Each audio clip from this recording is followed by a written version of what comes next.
คุณขมายจะเกยดำนายพี่โดมตาเมียนประวัติอยู่หลงเมียนประวัติอ๋อใช่สลับปะขมายกุนเราไปขนมโลกาปฏิจิชาในขนมลูกแต่หยับตัวสาวไทยขมายกุนขมายคลังบาดสมานกายกรุบหนึ่งจุ่มเรียบสูปกไม้บอมปอนได้กลมปุ้งแต่ตัวสนาวิดีโอตอนในขนมชาแนลประดัลแค่เอกหรือก็คุณขมายประดัลให้ในไงนี้เขียมบานสตองได้จะแอดมินตอนในขนมชาแนลประดัลแค่เอก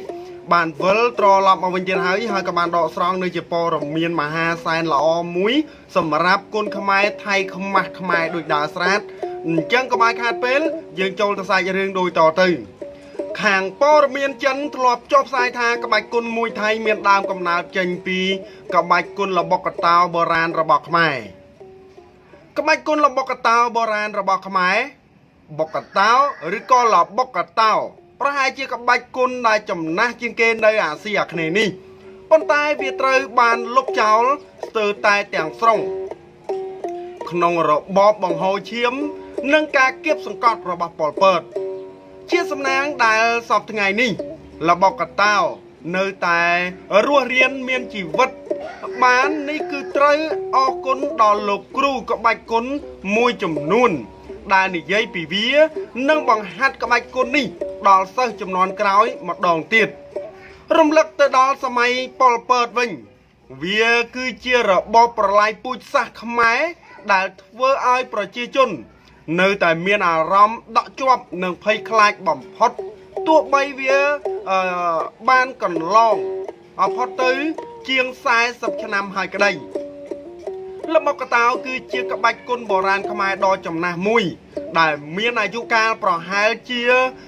จับปีปอนชนำหมกหายเวียเจียกับใบกุลปลาไก่ใดนั่งจงกุ้งเจียมูลฐานได้บังการดาวจุนเจียดขมายในเลือดตักใดขมายต่างปีมุนกาหมกดอลในอะไรท้ออันเดียหมกมาเลยก็ไม่คนนี้ก็ตุ่มน้องจีการล้างดมนาคเนียนังกาก็กาตักใดขมายผ่องได้นี่ปาตามเรื่องเปรงนี่เตียนขมายระบอกกระเต่า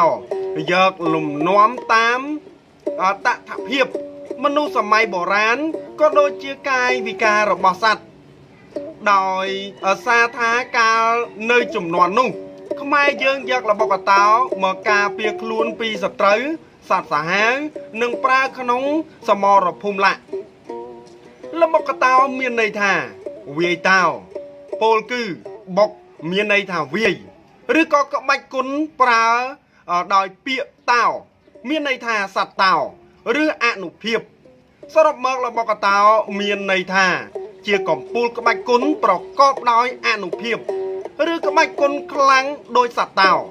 ระหดมาดอปัจจุบันสมใบตายประดาลสไรขมายหรือมวยไทยก่อสดแต่เมียนดาวกำนาเจนปีกระบายกุนนี่ข้อต่างจะแสดงในประวัติกระบายกุนนี่ตราบานประวัติวิตูรักเคยท้าเมียนฉละนตามจิงแจงประสาทว้าวตั้งปีศตวรรษที่ประบุนโดยเจียประสาทเปรโกประสาทบันเตียไซประสาทองเกวัดนังบ่าปูนเจดามเจแสดงกับเซตสูตรไชน่ามอนิงเผาก็บานสอเซอมปีระบอกกระเต้าหนึ่งบานสอเซอร์ลูกครูกลขมายพอได้นึกน้องอัตบัตดอกแวงออนไลน์นะครับปกหมายบางปนระบอกไอซีอัมพีบานสอเซอย่างจะบาทาระบอกกระเต้าเจียระบอกขมายหายมวยไทยก่อเมียนดามกำนาเจนปีกระบายกลนี่พอได้ได้สร้างเมียนจำละในออกวัดจีพอตังมันอาจประกายบานเวียสเตอร์แต่ไตรบานบ่มพลางเจ้าแต่งสรงเตยหายในขนองสมัยประลายปุยซะปอลเปิดป้นแต่เวียบานรัวเรียนลางวิงในเลือดตักใดขมายได้เชี่ยเรื่องดอลอ้อให้ก่อออกคนดอลโลกรูซานกิมเซียนบ่าได้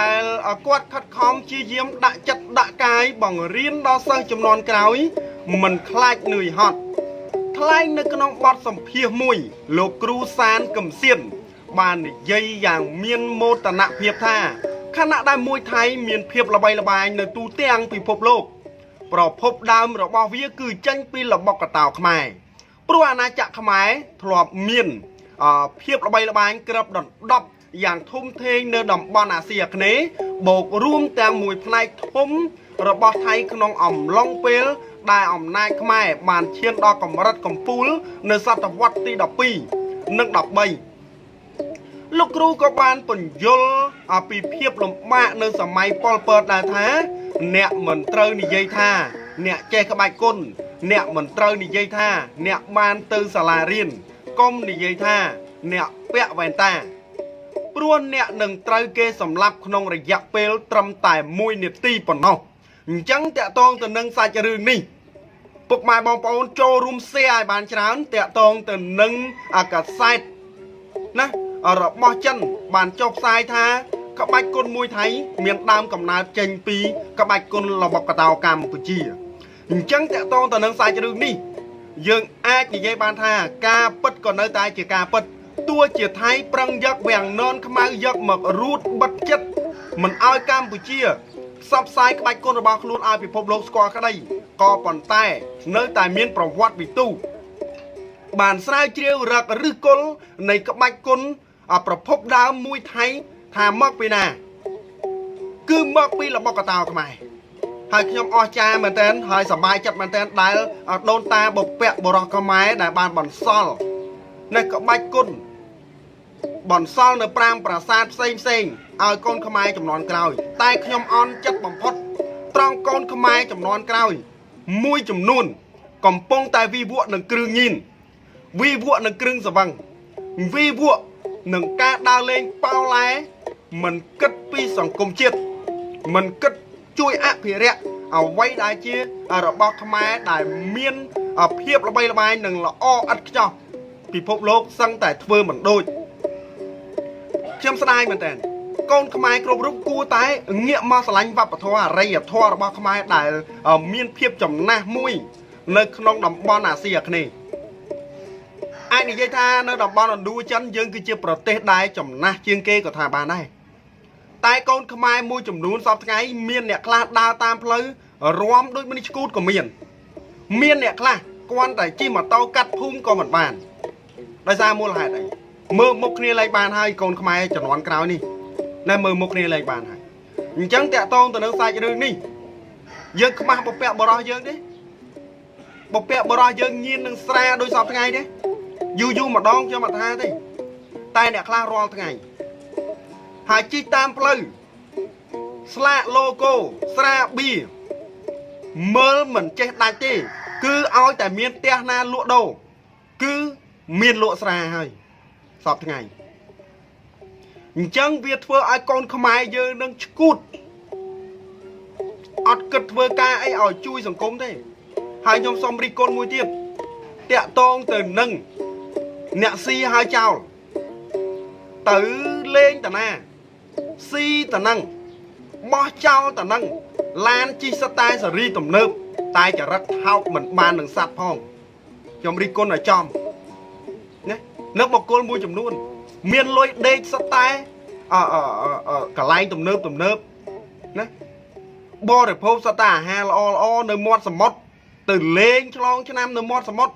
ក៏ប៉ុន្តែអ្នកឯងស៊ីហើយបោះចោលនៅកន្លែងហ្នឹងវាធ្វើឲ្យខូចបរិស្ថានឥឡូវនេះភ្ញៀវទេសចរកំពុងតែធ្លាក់ដោយសារអីដោយសារតែកូនខ្មែរមិនចេះជួយគ្នានឹងឯងឥឡូវនេះគឺចិនគេបានចុះផ្សាយហើយថាដើមកំណើតមួយថៃគឺមកពីរបស់កតោកម្ពុជាល្អមែនតើខ្ញុំសប្បាយចិត្តហើយពុកម៉ែបងប្អូនចូលរួមខមមិនទាំងអស់គ្នាណាចូលរួមខមមិនក៏ដូចជា share វីដេអូនេះអាច download យកទៅផុសបន្តក៏បានដែរខ្ញុំសប្បាយចិត្តហ្មងណាសប្បាយចិត្តហ្មងហើយប្រភពព័ត៌មានគឺមកពីខ្មែរណតណាពុកម៉ែបងប្អូន